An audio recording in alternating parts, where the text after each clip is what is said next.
Hello everyone, कैसे हो आप सभी। आज बहुत महीनों बाद मैं अपनी शादी का वीडियो देख रही थी। मैं नहीं देखना पसंद करती क्योंकि दुख होता है, आप समझ सकते हो। मैं इसीलिए कोशिश करती हूँ कि मैं अपनी पुरानी फ़ोटोज़, अपनी शादी की फ़ोटोज़, अपनी शादी का वीडियो, शादी का एल्बम बिल्कुल भी नहीं देखती हूँ। मेरे ख्याल से मैं आज कह रही हूँ कि मैंने महीनों बाद देख रही हूँ, शायद इससे भी ज़्यादा टाइम हो चुका है। मेरे ख्याल से मैं ये अपनी शादी का वीडियो पूरे 1 साल बाद देख रही हूँ। हाँ, 1 साल से भी ज़्यादा हो सकता है, क्योंकि बस हिम्मत नहीं होती थी। जब भी देखती थी उस टाइम, तो जब मैं देखती थी बस आंसू आंसू, आंखों से आंसू गिरते रहते थे। तो मैंने कहा नहीं यार, इतना मजबूत नहीं है मेरा दिल कि मैं अपनी पुरानी लाइफ, जो इतनी प्यारी थी मेरी लाइफ मेरे पति के साथ, उसको देख सकूं बार बार। इसीलिए मैंने अपनी शादी का वीडियो देखना ही छोड़ दिया था। इवन मैंने शादी का फ़ोटोज़ वगैरह भी नहीं देखती थी। और आप सब कहते हो कि शायद अपने घर में आपने कहीं भी अपने पति की फ़ोटो नहीं लगा रखी। एक्चुअली पति की फ़ोटो इसीलिए नहीं लगा रखी, हिम्मत ही नहीं होती है। मैं उस साइड ना, मैं इतनी स्ट्रांग हुई नहीं। मैं उस चीज़ को आज भी एक्सेप्ट ही नहीं कर पा रही हूँ कि मेरे पति चले गए हैं, इस दुनिया में नहीं है। तो मैं मेरे पति के फ़ोटो और उस पर जो फूल, वो हार होता है ना, वो मैं नहीं देख पाऊँगी, मुझसे नहीं हो पाएगा। इसीलिए बस मैंने अपने घर में भी कहीं भी अपने हस्बैंड की फ़ोटो नहीं लगा रखी है। बस बहुत मतलब कोशिश यही करती हूँ, बस अपने बच्चे को देखती रहती हूँ। और सच बताऊँ, फ़ोटो ना लगाई हूँ, लेकिन जब भी मैं विहान को देखती हूँ ना, तो ऐसा लगता है कि मेरे सामने मेरे सनी खड़े हैं, क्योंकि टू द कॉपी है। आप भी देख सकते हो यहाँ पे मेरे पति बिल्कुल मेरे विहान पे, बिल्कुल विहान की शक्ल बिल्कुल मेरे हस्बैंड पे है ना, बिल्कुल वही नया नक्शा है बिल्कुल। तो यहाँ पे क्या हो रहा है, मैं आपको रस्म बता देती हूँ। ये ना, मेरी शादी यहाँ पे हो चुकी है। शादी होने के बाद ना फेरा जैसे डालने कहते नहीं, एक बार मायके जाते हैं, तो मायके नहीं जा पाए थे क्योंकि मेरा घर है, आपको पता है, हिसार में, और मेरी शादी नजफगढ़ में हुई थी। तो नजफगढ़ में ही ना किराए पे कमरा ले रखा था 4-5 दिन के लिए। यहाँ पे नीचे का पोर्शन ले रखा था, जहाँ पे हम मायके वाले जितने भी थे सब यहीं पर रुके हुए थे। तो शादी होने के बाद हम यहाँ पर आए थे। और यहाँ पे देखिए, क्योंकि जैसे शादी हो जाती है उसके बाद कहते हैं कि राम सीता की जोड़ी हो जाती है, तो भगवान का रूप मान के देखिए, सब बड़े बुजुर्ग, इवन मेरे पापा जी भी देखिए, मेरी मम्मी भी देखिए, सब मेरे पाँव छूने लग रहे हैं इस टाइम। तो ये रस्म होती है हमारे, की जाती है। सब बार बार फेरा लेते हैं और देखो आशीर्वाद भी लेते हैं हमसे, हम आशीर्वाद देते हैं। तो इस तरीके की रस्म होती है हमारे, जिसके बारे में मुझे पहले बिल्कुल भी नहीं पता था। और ये देखो मेरी मम्मी कितने सुंदर लग रहे हैं मेरी शादी में, कितनी सुंदर। देखो साड़ी, एक एक चीज़, मतलब होता है ना कि क्रेज़ होता है कि मेरी बेटी की शादी है तो मैं ऐसे पहनूंगी। ये शॉल भी देखो कितना सुंदर खरीद के लाए थे, गले का सेट किया, जूड़ा पहन लगा हुआ।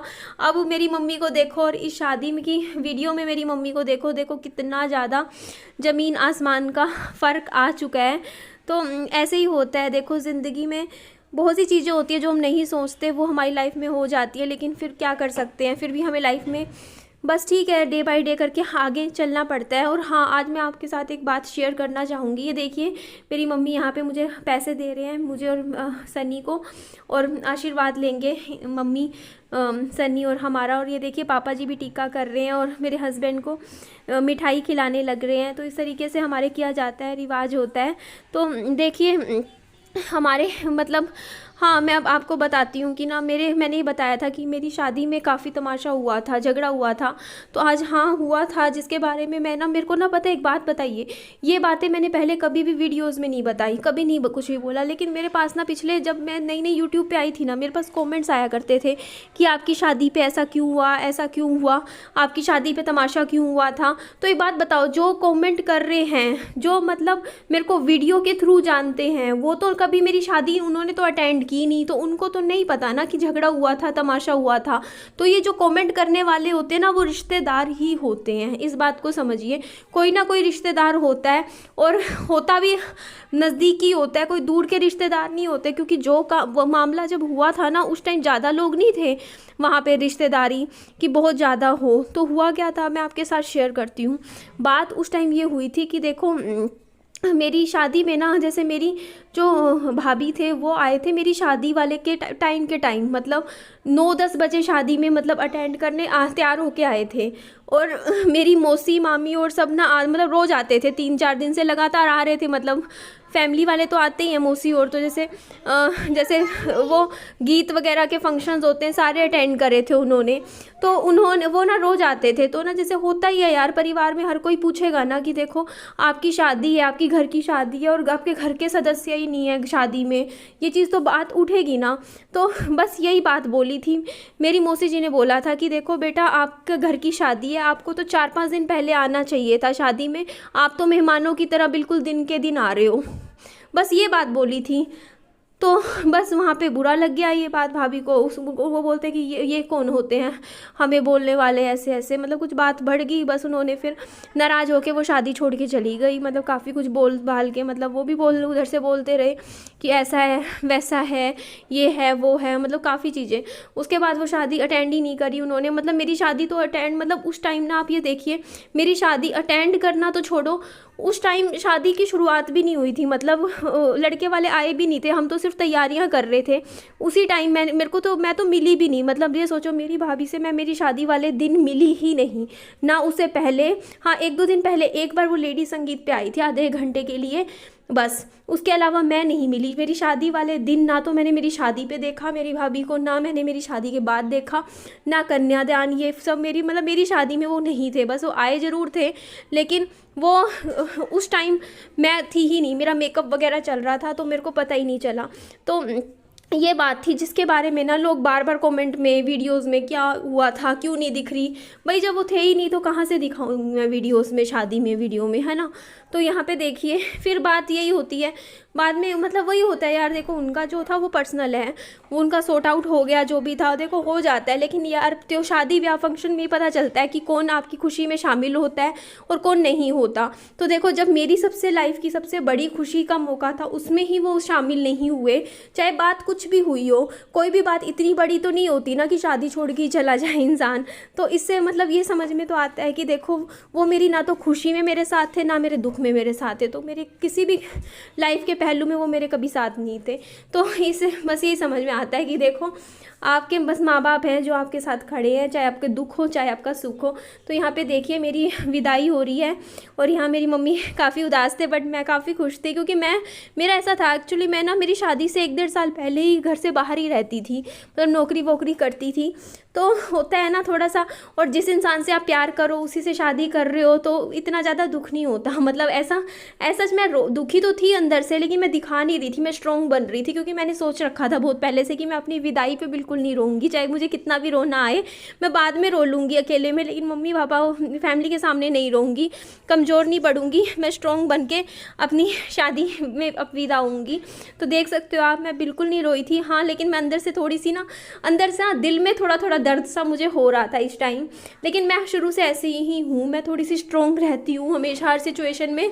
तो और बस यही मेरा एक वो रहता है कि नहीं यार, नहीं मुझे स्ट्रॉन्ग बनना है और स्ट्रॉन्ग बन के अपनी आगे चलना है। तो बस मैं खुश थी कि चलो मेरी लाइफ में जो जिस इंसान से मैंने प्यार किया उसी के साथ मैंने शादी करी, और हाँ चलो अच्छी बात है, अब लाइफ आगे अच्छी हो जाएगी, स्मूथ होएगी, अपने मेहनत करेंगे, अपने ड्रीम्स पूरे करेंगे, तो ये चीज़ होती है। तो इसलिए आप देख सकते हो कि मैं खुशी थी, मेरे में ऐसा नहीं लग रहा होगा आपको कि मैं बहुत परेशान हूँ या दुखी हूँ या बहुत अपसेट हूँ, क्योंकि मुझे था कि कोई नहीं यार, कोई पूरी दुनिया है, मतलब मेरे को ऐसा लगता ही नहीं था कि हाँ, मुझे लगता था कि यार कि ना क्या हो गया, शादी तो हुई है ना, जब मन किया मम्मी से मिलने चली जाया करूँगी, मम्मी आ जाएंगे, ये हो जाएगा, क्योंकि पता ही नहीं था ना कि शादी में ऐसा हो जाता है, बंधन हो जाते हैं, आप ऐसा होता है नहीं मिल सकते, तो इतना ज़्यादा कुछ भी नहीं सोचा था मैंने। तो यही बात होती है कि ना लाइफ में हम सोचते कुछ हैं बट लाइफ में हो कुछ और ही जाता है। तो यही चीज़ थी। देखो मैंने आज डिस्कस कर ली, मैंने कहा कि मैं आज जवाब दे रही हूँ, मैंने बहुत पहले कभी भी इस बात का जवाब ही नहीं दिया, मैंने जितना हो सके इग्नोर किया। और इस बात के लिए मुझे बहुत बार ना मेरे को ताने भी सुनने को मिलते थे ससुराल में भी, मतलब हर कोई बोल ही देता है कि देखो ना तुम्हारी तो मतलब भाभी ही नहीं थी शादी में, बताओ कैसा परिवार है तुम्हारा, तो एक ही नहीं होता। तो फिर मैं भी सुना देती थी, मतलब ऐसा मैंने भी, क्योंकि उनकी भी भाभी नहीं थी शादी में, वो भी शायद नाराज़ होके चले गए होंगे क्योंकि वो भी नहीं थे शादी में, ये चीज़ तो मुझे भी पता थी। तो उनके भाभी भी नहीं थे, मेरी सास की भाभी शादी में नहीं थे और मेरी भाभी भी नहीं थे। तो जब वो मुझे कहते थे ना कि तेरी भाभी नहीं थे शादी में, तो मैं भी कह देती थी साथ में, मम्मी जी आपकी भाभी भी शादी में कहीं नज़र तो नहीं आए, क्या बात है वो क्यों नहीं थे। बस इतना बोलती, फिर वो कुछ नहीं बोलते थे। क्योंकि भाई यही होता है ना शादी ब्याह में, फंक्शंस में ना, मतलब कभी कोई ना कोई नाराज़ होके कुछ ना कुछ तो मुंह फुला के कोई ना कोई तो बैठ ही जाता है। और हर एक जगह है यार, ऐसा नहीं है कि हमारे साथ ही हो, शादी ब्याह फंक्शन में ना देखना कोई ना कोई तो मुंह फुला के बैठ ही जाता है। तभी तो कहते हैं कि शादी ब्याह फंक्शन ना चुपचाप शांति से निपट जाए तो अच्छा है। डर तो लगता ही है ना कि कहीं कुछ ऐसा ना हो कि कोई कुछ बोल दे या कोई शादी ख़राब कर दे, यही डर सबको लगा रहता है। और पता नहीं क्यों कोई ना कोई ऐसा हो ही जाता है जो आपकी शादी ख़राब करने के लिए आता है शादी में। ऐसे होते हैं, बहुत लोग होते हैं। तो ऐसे लोगों से बचने के लिए तो लोग इतनी भगवान जी से प्रार्थना करते हैं कि भगवान जी हमारी शादी अच्छे से निपट जाए, कोई पी पा के हंगामा ना करे शादी में, कोई तमाशे ना हो, कोई कुछ बोले ना शादी में, बस यही डर लगा रहता है, सबको ही लगा रहता है। बट आज तो जिस इंसान से मैंने शादी करी वो इंसान ही मेरी दुनिया में नहीं है, वो पता नहीं कहाँ चला गया, किस दुनिया में है, और मैं कब उस इंसान से दोबारा मिलूँगी मुझे नहीं पता, मुझे सच में नहीं पता। लेकिन हाँ, ये बात समझ आ गई, ज़िंदगी कुछ नहीं है, लाइफ कुछ भी नहीं है, कुछ भी। ये जो स्माइल मेरे चेहरे पे दिख रही है ना, वो स्माइल मुझे नहीं पता था कि बहुत ही कम समय के लिए मुझे मिली है, बहुत कम। तो ये देखिए, मेरी शादी हुई थी 4 फरवरी को 2018 को, और अब देख लो मेरी शादी हुई और सब मुझे एक हैप्पी मैरिड लाइफ विश कर रहे थे। बट मुझे नहीं पता था कि यहाँ से मेरी लाइफ का स्ट्रगल शुरू होगा, और मुझे पता नहीं लाइफ में और आगे क्या क्या सहन करना होगा। और मेरे पापा जी ये देखो सोच रहे होंगे, संतुष्ट हो गए, चलो बेटी को विदा कर दिया, कितने खुश हो रहे होंगे उस टाइम। बट क्या कह सकते हैं, ज़िंदगी है, कब क्या दिखा दे पता ही नहीं चलता। सोचा नहीं था कि ये सब भी मुझे देखने को मिलेगा। हैप्पी मैरिड लाइफ तो हमने देखी ही नहीं। चलिए बाय बाय, टेक केयर।